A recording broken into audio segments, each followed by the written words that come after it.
இன்னைக்கு மார்க்கெட் போயிட்டு கொஞ்சம் மளிகை ஜாமான் வாங்கிட்டு வந்தேன்னு சொன்னேன் பார்த்தீங்களா. சோம்பு எடுத்து சரி கொஞ்சம் காய வச்சு போட்டு வைப்போம் டப்பாவில் அப்படின்னு பார்க்குறேன். இங்கே வருங்க, பச்சை கலரில் சாயம் அடித்து வச்சுருக்காங்க. இதில் பச்சை கலர் கலந்துருக்காங்க சாயத்தை.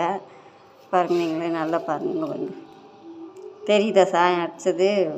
இங்கே வருங்க, கழுவலாம், தண்ணியில் கழுவி பார்க்கலாம் எப்படி இருக்குன்னு.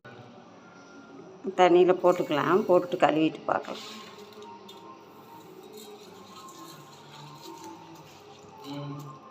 சோம்பு பாருங்கள், கழுவியாச்சு. அந்த சாயம் பூரா போயிடுச்சு. இப்போ சோம்பு எப்படி பளிச்சுன்னு என்ன கலரில் இருக்குதுன்னு பாருங்கள். சாப்பிட்ற பொருளில் இப்படி சாயத்தை கலக்குறாங்க. இந்த சோம்பு கழுவுன தண்ணியை பாருங்கள், எவ்வளோ பச்சை பசேர்னு இருக்குது பாருங்கள்.